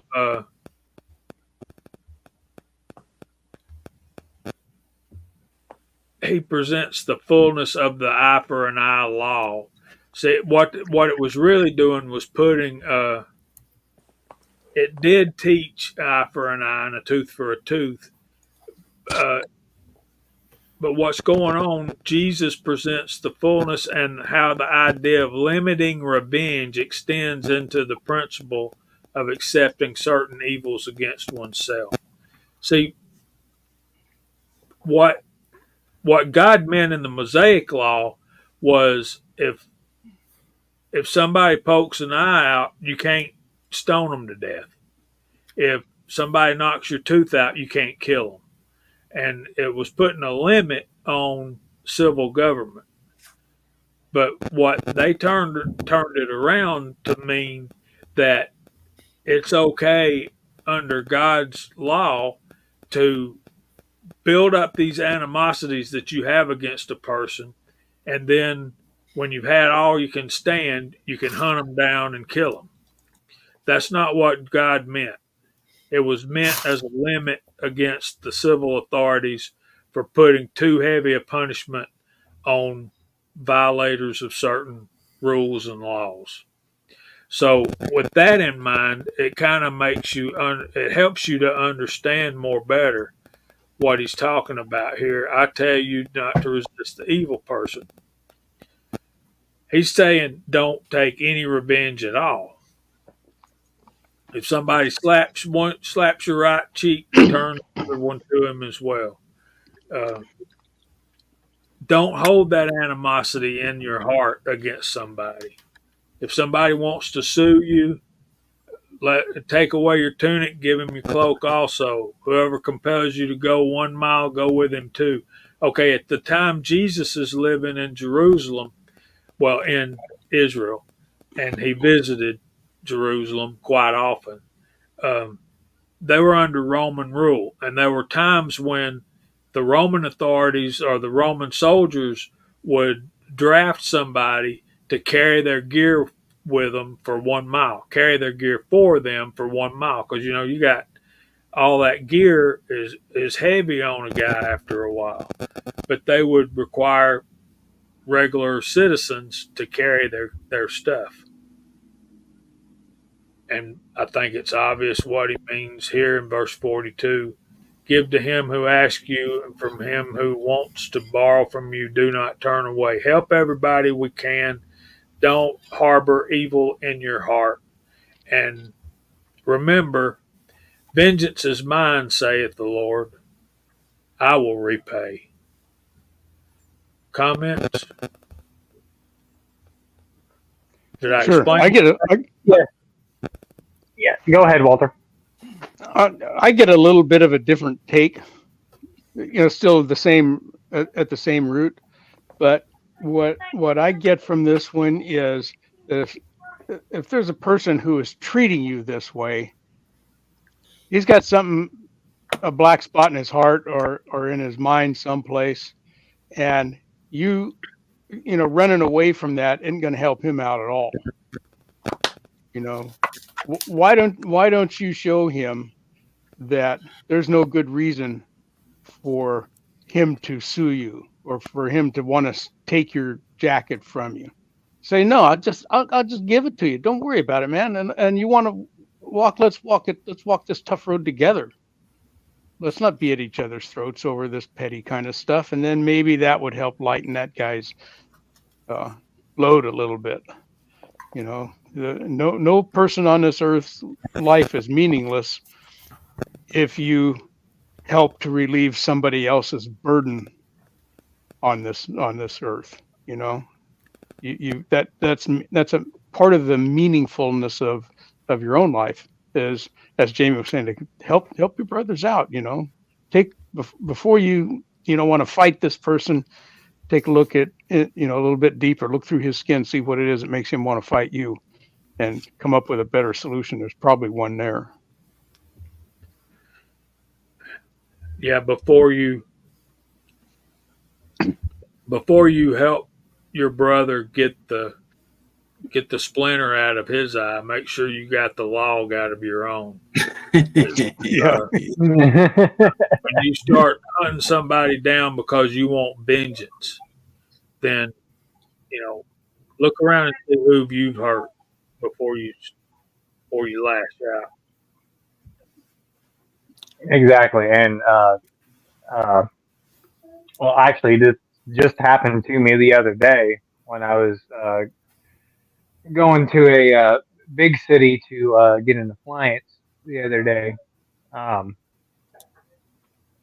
not afraid to say I get road rage pretty easily because I always try to drive as nice and as calm to the letter, to the T of all the motorists out there. I try to be kind, courteous, use my blinkers, all that stuff.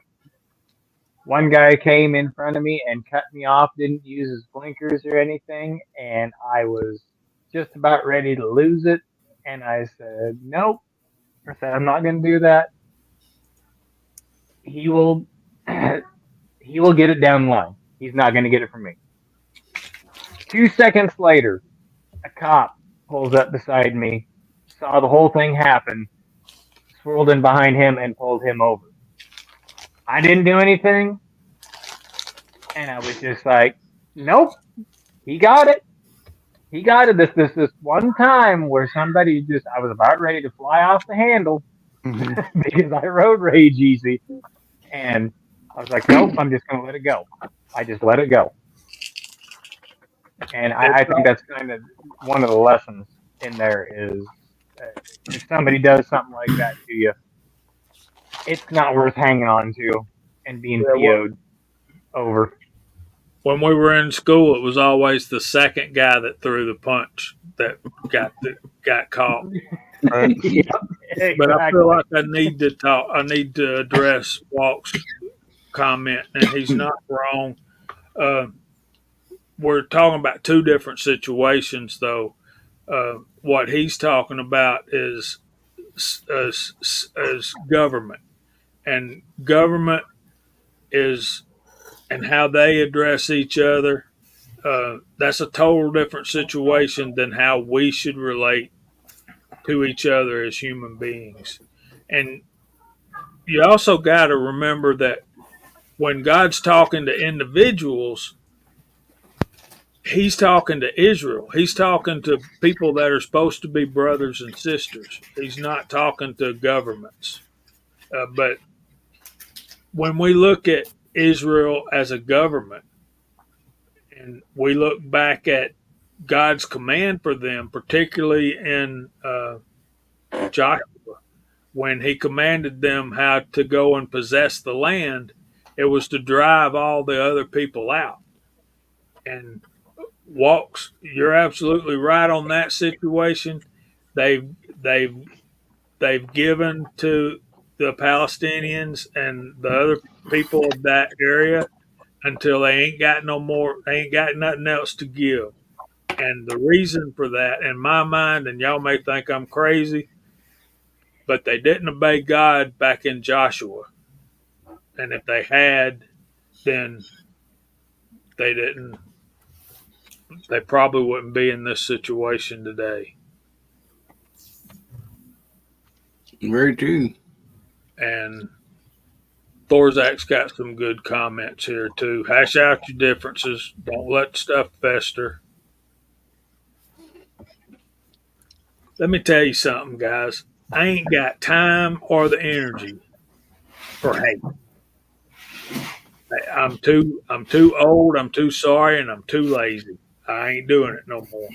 I ain't got time or room in my heart to be hating on somebody. Well, you know, seeing's how you grow what you sow.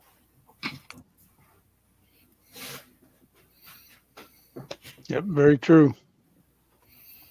My wife has a very good thing that she says when, certain things like, people or groups of people or something happening. She says, not my circus, not my monkeys. But I do recognize the clowns. I like that. So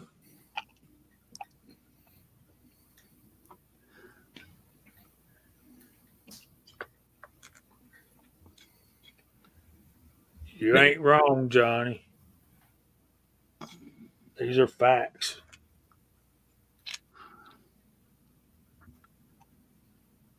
yeah. And I'm going to tell y'all something, Johnny. If you met those same people that are ticking you off when you're sitting in that car behind that wheel in a different situation, you'd probably love them to death. You probably got more in common with them than you know. Yeah, and you getting road rage nowadays, you're gonna be on a video somewhere. No doubt about that. I The understand. next viral meme.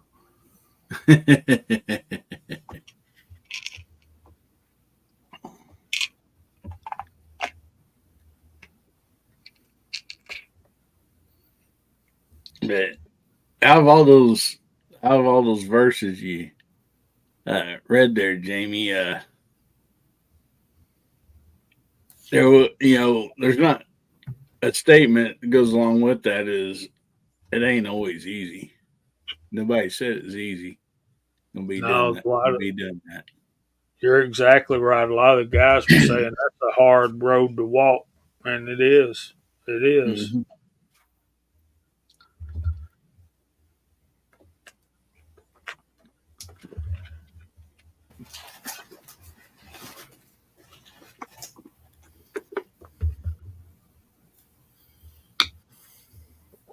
Understanding the context and the history of it, though, it makes a lot of difference in how you can how you understand it and how you apply it to your life. Yeah. I mean, most everybody's heard eye for an eye, a teeth for a teeth. Yeah. But they've not heard this part of it.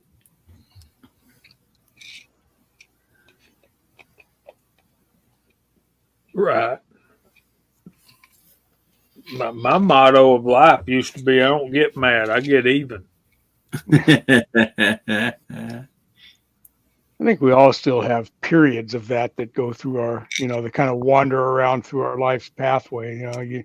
We all stray from the straight and narrow once in a while, and that's not an uncommon thought. Exactly. And I think Hillbilly will probably back me up on this one.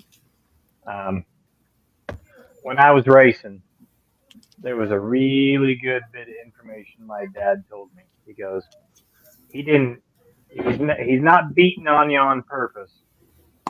He's either wanting to shove you out of the road or he doesn't know how to drive his car. He said, if you can get by him with a scuff or a tire mark or a dent in the quarter panel, don't go after him. He goes, you're faster than him. Just get by him and just go. And that's kind of always been my motto in life. It's like, yeah, I'm going to get scrapes, bumps, bangs, bruises from people. Leave them in the dust. Those are the people you don't need to mess with. Just leave them in the rear view and just go. Get by them. Get by them and just go. And that has served me very well between racing and life. Yeah, that's it. It's not worth the revenge because all you do is wind up with a twisted, bent up car. Chessboard smoking was the hardest habit I've ever broken. I don't know.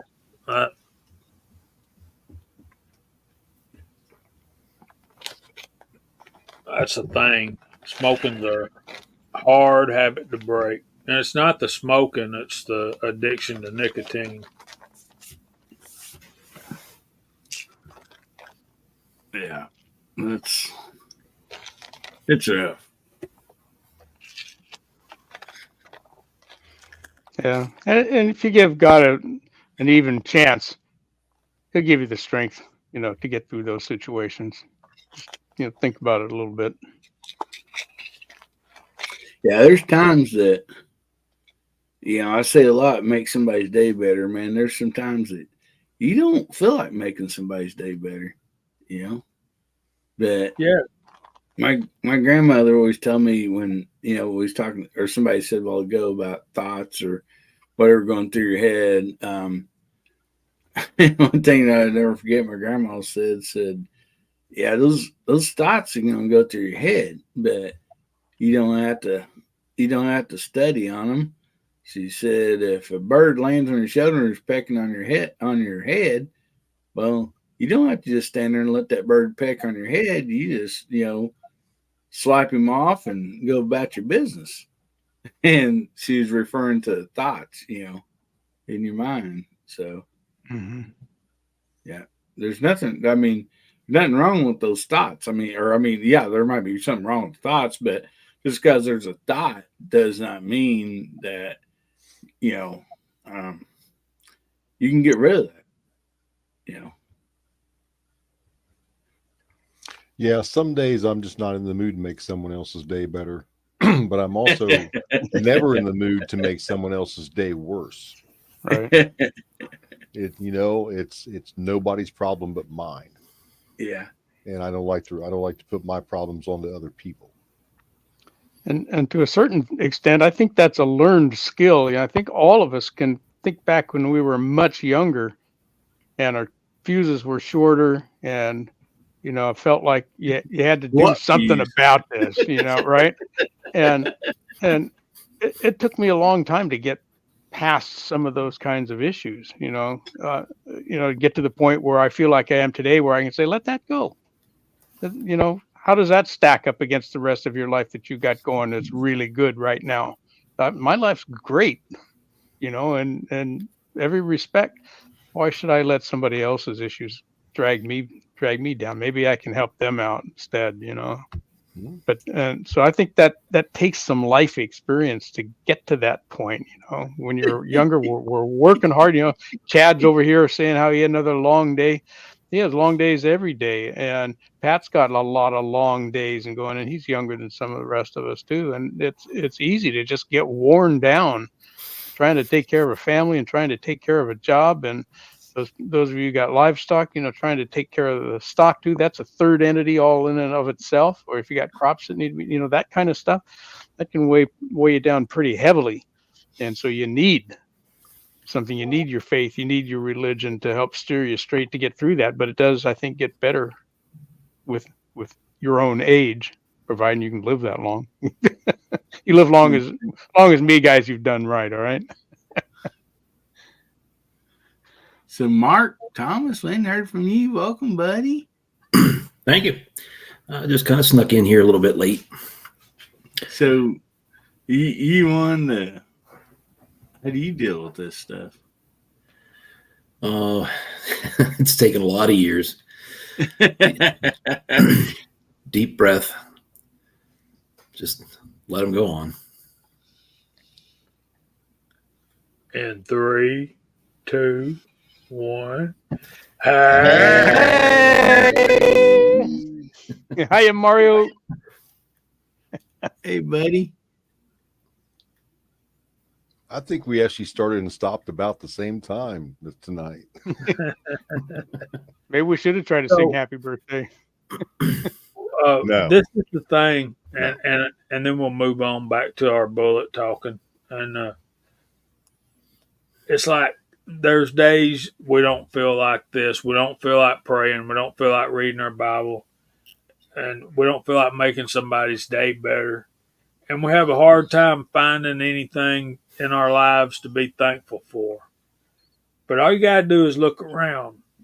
If you'll take a minute and look around your neighborhood or look around at the people you know and think about them, it ain't going to take you long to find somebody that's got it a whole lot worse than you do.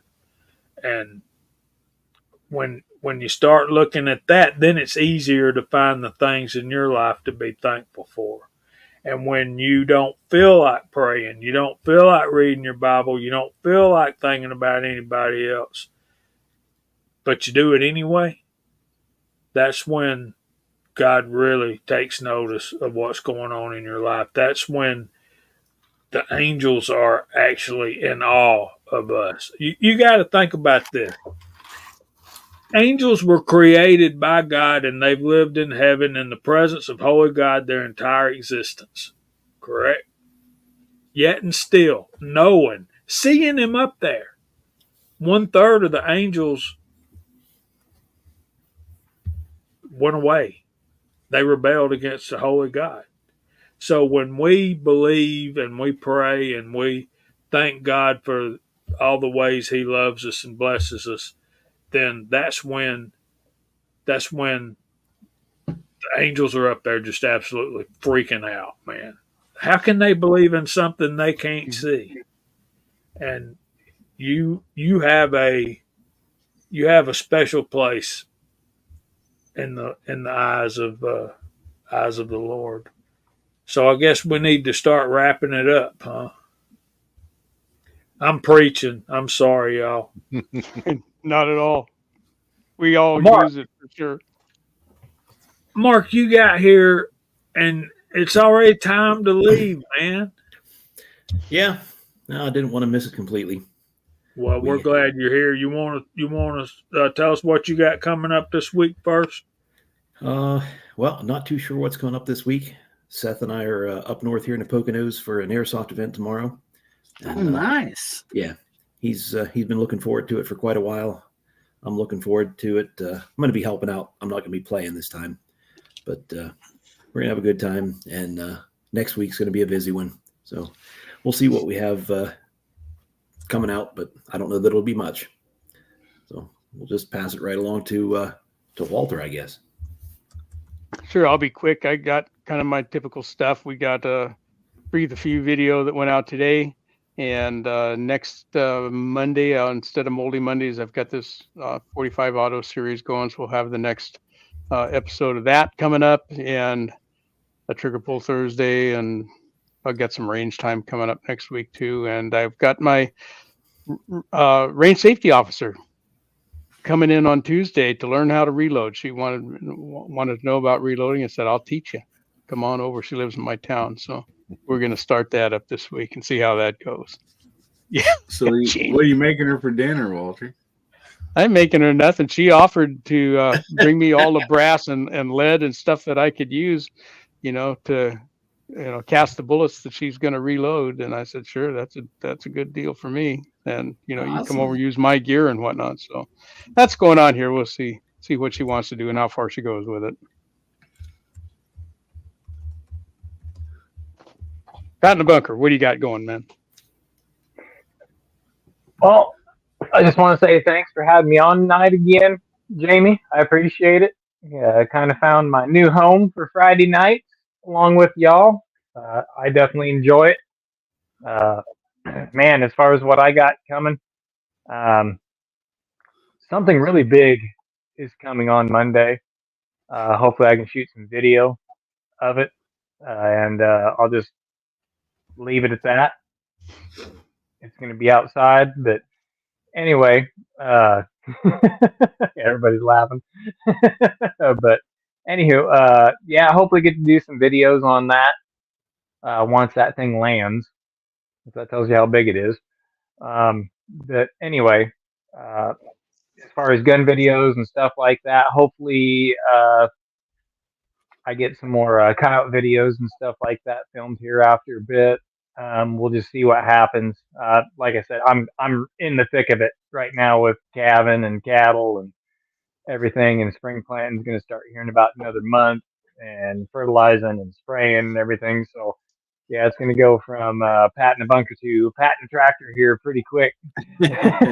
So, but other than that, yeah. So let's send it on over to what's hot pot got cooking in the pot.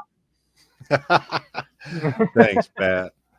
Thanks for having me on. Man, that Bible verse really hit some home tonight. Let me tell you, Jamie, that was really good. Thank you very much. We appreciate you for this. We all really do. Let's see. This week, I got some other videos coming up of some stuff I'm starting to upload onto Hot Pot Tactical. No gun showing or anything like that. Just gear, shoes, jackets, whatever I feel I want to put on there just to share it with everybody. Also, I got an X account now. I did subscribe to Christian Grest or follow him on X. X seems to be a little more forgiving. Actually, a lot more forgiving. Yeah. As far as leaving links and stuff out there. So I've started that up and getting that working around. Man, I just hope everybody has a very good, blessed weekend. And just be good to yourselves. Show a little kindness. It'll go a long way. Absolutely. Hey, buddy. Man, guys, thanks a lot. I love starting my weekend off with the Georgia Shooting Connection. I'm so thankful that I'm able to be a part of this, and just, I mean, it's awesome. Honestly, it is. For what I got coming up, we got Guns Bearing Therapy tomorrow night at 9 o'clock Central, 10 o'clock Eastern. So if you ain't doing nothing, come over and visit us. We just try to have a good time there, and hopefully everybody, and have a good time and enjoy it. Got videos coming up, but we've had a really bad, at least a week, if not 10 or 12 days of some really bad wind and some storms. So I've not been able to get out and film a lot because of that. But anyway, definitely have some more videos coming out. And I just want to thank you all, panel, side chat. You guys are awesome. I appreciate it. And I'm going to drop the link here for Gizzard Gary's coming up next. So anyway, I'm going to have to jump off here and head over that way. Thank you so much for having me, guys. I love each and every one of you, and y'all have an awesome weekend. See you, buddy. Thanks for being here. Good night, Hillbilly. Good night, See you tomorrow guys. night, Hillbilly. Take it easy, Hillbilly.